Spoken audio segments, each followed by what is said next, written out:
Puja dan puji syukur, marilah kita panjatkan kehadirat Allah Subhanahu wa Ta'ala, yang senantiasa mencurahkan nikmat-Nya kepada kita semua.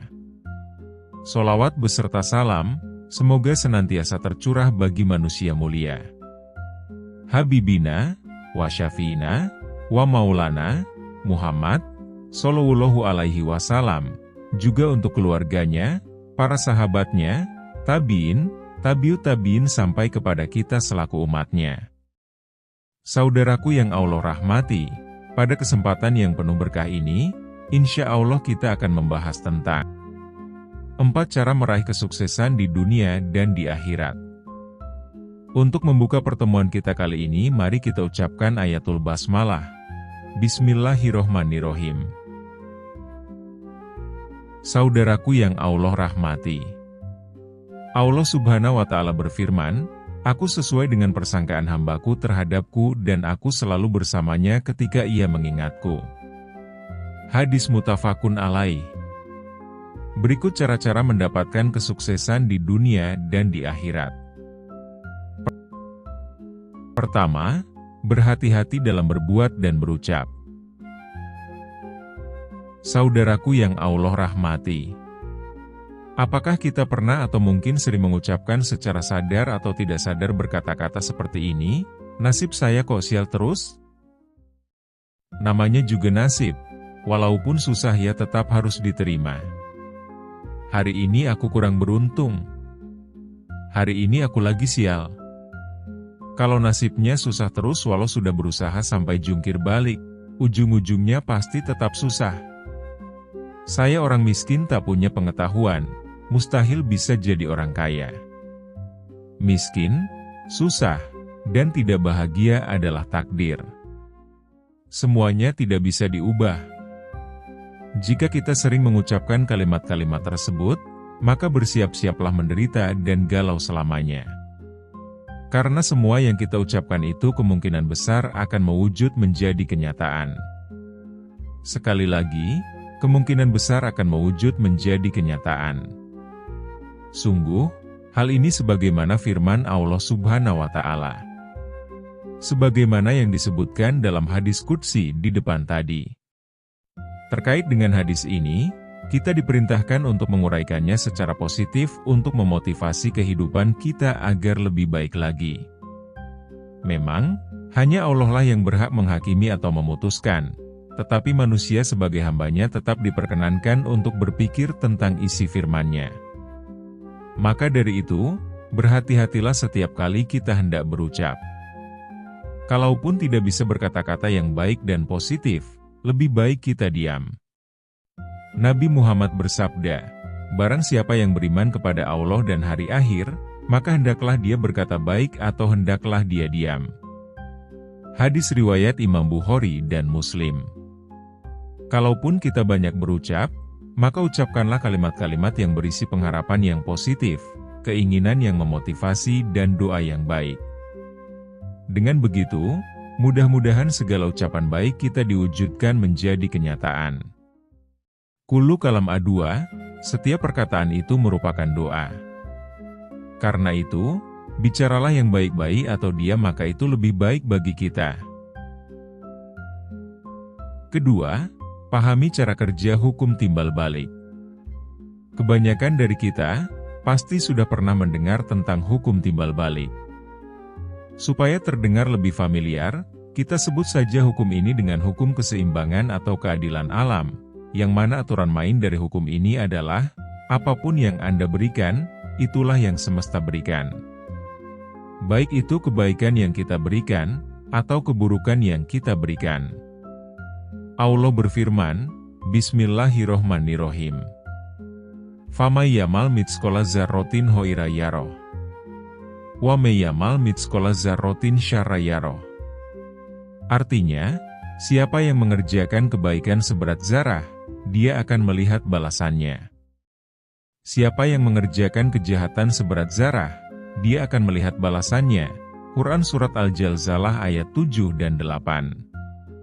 Lalu, sudah benar-benar pahamkah kita dengan cara kerja hukum timbal balik? Jangan-jangan, kita hanya setengah-setengah memahaminya? Atau jangan-jangan, pemahaman kita tidak sesuai dengan aturan main hukum timbal balik? Seandainya keadaan kita seperti pertanyaan itu, maka sekeras apapun kita berusaha, kita akan tetap kesulitan agar nasib bisa sesuai kehendak kita. Kenapa bisa demikian? Hal ini dikarenakan karena salah satu kunci memperbaiki nasib adalah dengan memahami prinsip kerja hukum ini. Hukum timbal balik inilah salah satu yang menggerakkan roda perputaran nasib kita baik di masa ini maupun di masa depan. Agar tidak membuat kita bingung dalam upaya memahami dan mencari kebenaran tentang aturan main hukum timbal balik ini, berikut adalah aturan main dari hukum timbal balik. Saudaraku yang Allah rahmati. Terkait dengan persepsi kita sebagai individu, antara persepsi dan cara kerja hukum timbal balik ibarat buhul atau ikatan kuat yang tidak dapat dipisahkan satu sama lain. Intinya adalah apa yang kita persepsikan tentang sesuatu secara sunatullah, biasanya memang akan menjadi seperti itu. Oleh karenanya, di dalam keadaan apapun, kita harus berupaya untuk selalu berbaik sangka terhadap kehidupan. Hukum timbal balik ini sendiri agak berbeda dengan hukum tarik-menarik yang sudah tidak asing lagi di telinga kita. Hukum timbal balik memiliki aturan mainnya sendiri, yakni bahwa, apapun yang kita berikan, itulah yang semesta berikan kepada kita. Ruang lingkupnya sedikit lebih luas daripada hukum tarik-menarik, yang aturan mainnya, apapun yang kita pikirkan itulah yang menjadi kenyataan. Saudaraku yang Allah rahmati. Hukum timbal balik ini, bekerja dengan sangat adil. Karena itu, apa yang Anda dapatkan hari ini adalah balasan dari apa yang Anda lakukan kemarin. Sementara itu, apa yang kita dapatkan esok hari adalah balasan dari apa yang kita lakukan hari ini. Maka dari itu marilah kita memberikan yang terbaik setiap hari, agar kita juga mendapatkan yang terbaik setiap harinya. Bisa dikatakan juga bahwa hukum timbal balik ini merupakan representasi dari sifat Allah Subhanahu wa Ta'ala yang Maha Adil. Oleh karenanya sekali lagi, mari berikan yang terbaik setiap hari. Baik berbicara, merespon maupun berbuat. Agar kita juga mendapatkan yang terbaik setiap hari. Meski, pada kenyataannya kadang memang sangat sulit memberikan yang terbaik. Oleh karena itu, mulai saat ini, mari kita dorong diri kita untuk membiasakan diri agar senantiasa berpikiran baik dan positif setiap harinya. Pepatah Cina kuno berbunyi, Zuichu desiguan ruci zenshi, yang artinya mulanya kebiasaan akhirnya jadi sungguhan. Saudaraku yang Allah rahmati. Apakah hukum timbal balik itu pasti dan selalu berlaku dalam setiap perilaku kita? Jawabannya, tentu saja pasti berlaku.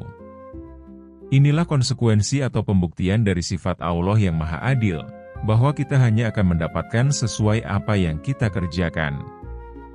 Disebutkan dalam sabda Nabi Muhammad, sesungguhnya para malaikat penghuni langit dan bumi, beserta semut yang di dalam lubang, dan ikan yang ada di dalam lautan, semuanya berdoa untuk mereka yang telah memberikan kebaikan kepada orang lain. Hadis riwayat Imam At-Tirmidzi dari Abu Umamah Al-Bahili, disyahihkan oleh Syaikh Al-Albani dalam kitab Syahih At-Tirmidzi. Hukum timbal balik itu selalu berlaku di dunia ini. Barang siapa yang ingin doa maka doakanlah orang lain terlebih dahulu.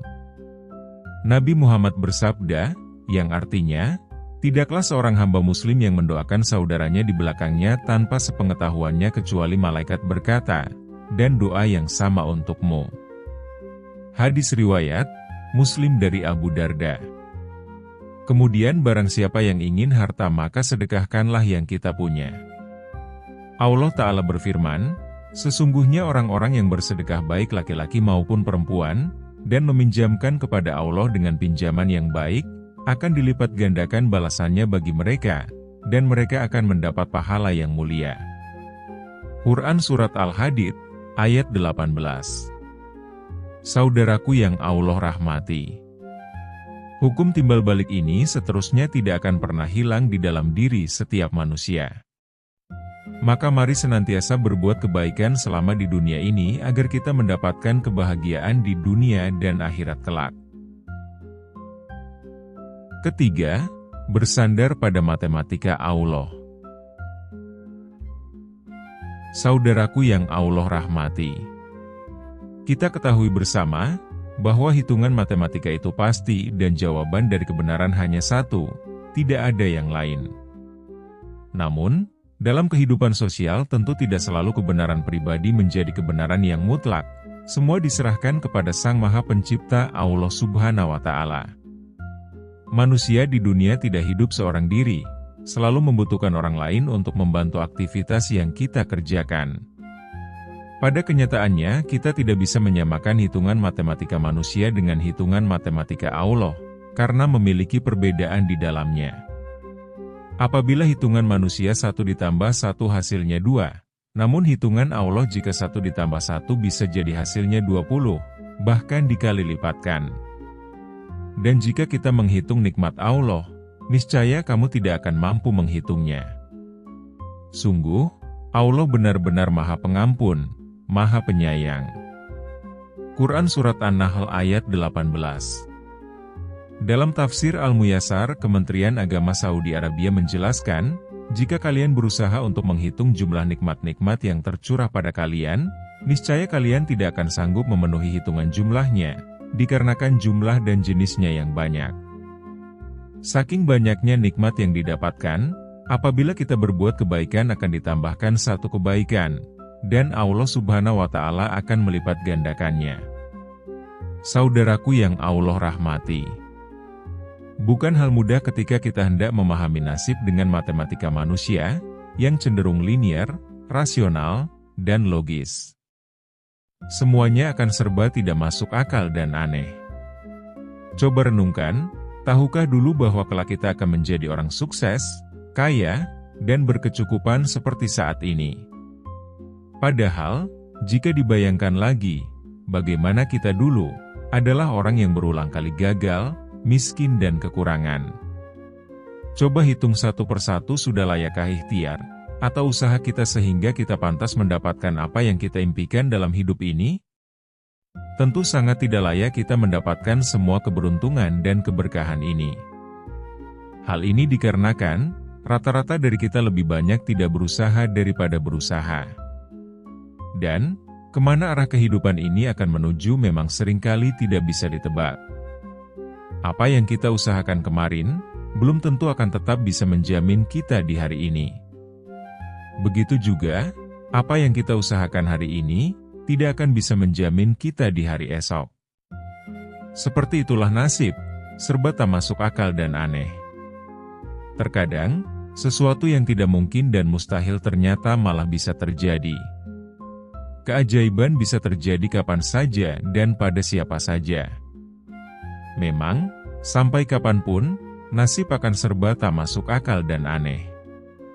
Terkait hal ini, matematika manusia tidak akan pernah bisa memahaminya. Namun demikian, dengan cara berbaik sangka terhadap kehidupan, mudah-mudahan kita dapat menerima dan memahami matematika Allah sekaligus mengambil hikmahnya.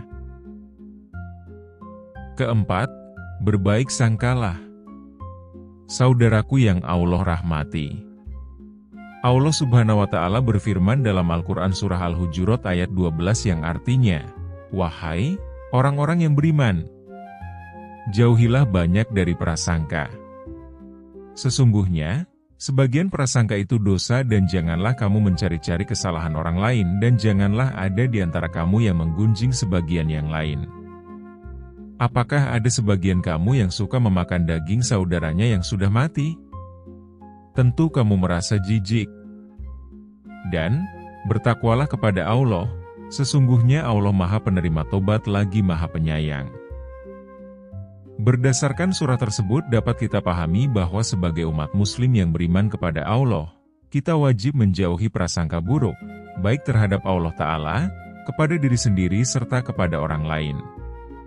Berbaik sangka merupakan fondasi kehidupan. Kita paham yang dimaksud fondasi. Sebagaimana fondasi pada bangunan, Fondasi dalam kehidupan diperlukan untuk mengurangi tekanan atau beban kehidupan. Karena, setiap manusia yang hidup pasti tidak akan pernah terlepas dari tekanan atau beban kehidupan. Disitulah kita dituntut untuk berbaik sangka, agar segala sesuatu yang ada di sekitar kita menjadi baik dan positif. Saudaraku yang Allah rahmati, berbaik sangka kepada Allah Ta'ala sendiri dapat terbagi menjadi 4 bentuk. 1. Berbaik sangka dalam ketaatan kepada Allah Ta'ala.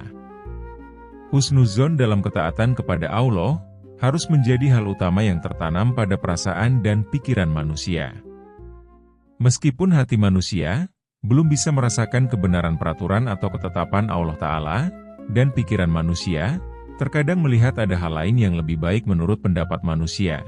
Sebagai muslim yang baik, tidak ada sikap yang akan diambil selain samina wa atona. Yang artinya kami dengar perintahmu ya Allah, dan kami taat. Apapun yang diturunkan Allah Ta'ala kepada manusia, pasti merupakan aturan yang terbaik untuk dijalaninya. Pasti ada hikmah besar di balik semua aturan yang Allah turunkan untuk manusia. Meskipun keterbatasan pikiran dan perasaan manusia belum bisa melihatnya. 2. Berbaik sangka dalam nikmat Allah Ta'ala. Allah akan memberikan nikmat kepada siapapun yang dikehendakinya. Nikmat dapat berupa harta, kesehatan, kesempatan, dan masih banyak lagi. Allah Subhanahu wa Ta'ala memberikan nikmat kepada manusia tentu memiliki maksud dan tujuan tertentu. Husnuzon kepada Allah atas nikmat yang telah diberikan dapat diwujudkan dengan memperbanyak syukur dan merenungkan apa sebenarnya maksud Allah memberikan nikmat tersebut kepada manusia. 3. Berbaik sangka dalam menghadapi ujian dari Allah Ta'ala. Dalam keadaan tertimpa ujian dan musibah, manusia seharusnya makin mempertebal rasa husnuzon kepada Allah Ta'ala, karena semua yang dialami dalam kehidupan manusia, pasti memiliki hikmah yang besar nantinya. Caranya agar kita berprasangka baik di saat menerima ujian atau cobaan dari Allah Ta'ala, yaitu dengan bersabar dan selalu yakin, ini adalah yang terbaik diberikan Allah kepada kita. Dalam sebuah hadis qudsi dari Abu Hurairah radhiyallahu anhu, Rasulullah shallallahu alaihi wasallam bersabda, Allah berfirman yang artinya, aku selalu menuruti persangkaan hambaku kepadaku. Apabila ia berprasangka baik maka ia akan mendapatkan kebaikan. Adapun bila ia berprasangka buruk kepadaku maka dia akan mendapatkan keburukan. Hadis riwayat Tabrani dan Ibnu Hibban. 4. Berbaik sangka dalam memandang ciptaan Allah Ta'ala. Hakikatnya setiap makhluk yang diciptakan Allah Ta'ala pasti memiliki maksud dan tujuan yang bermanfaat bagi kehidupan di bumi ini. Husnuzon kepada Allah Ta'ala dalam hal ini ditunjukkan dengan meyakini bahwa tidak ada satupun yang sia-sia dalam ciptaan Allah Ta'ala. Misalnya Allah menciptakan makhluk atau hewan yang membawa penyakit, maka akan muncul pertanyaan kenapa makhluk tersebut harus diciptakan? Padahal akan banyak manusia yang sakit bahkan meninggal karenanya. Maka dari itu kita harus memahami bahwa semua ciptaan Allah Ta'ala tersebut tetap ada tujuannya, yaitu agar manusia lebih berhati-hati dan lebih bersih. Sehingga dengan menanamkan sikap ini, manusia akan lebih memperhatikan keadaan lingkungan sekitarnya dengan penuh penghormatan kepada Sang Pencipta Allah Subhanahu wa Ta'ala. Saudaraku yang Allah rahmati, dalam kondisi bagaimanapun kita harus selalu berbaik sangka kepada Allah Ta'ala, walau terkadang kita merasa tidak suka dan bahkan marah dengan ketetapan Allah Ta'ala yang tidak sesuai dengan harapan kita. Karena pada dasarnya manusia tidak akan pernah tahu bahwa dalam setiap ketetapan atau kejadian yang ada dalam kehidupan kita, akan selalu terdapat hikmah besar yang Allah Ta'ala siapkan. Demikianlah pembahasan kita kali ini, semoga dapat bermanfaat bagi kita semua dan semakin menambah ketakwaan kita kepada Allah Subhanahu wa Ta'ala. Mari kita tutup dengan mengucapkan ayatul hamdalah, Alhamdulillah.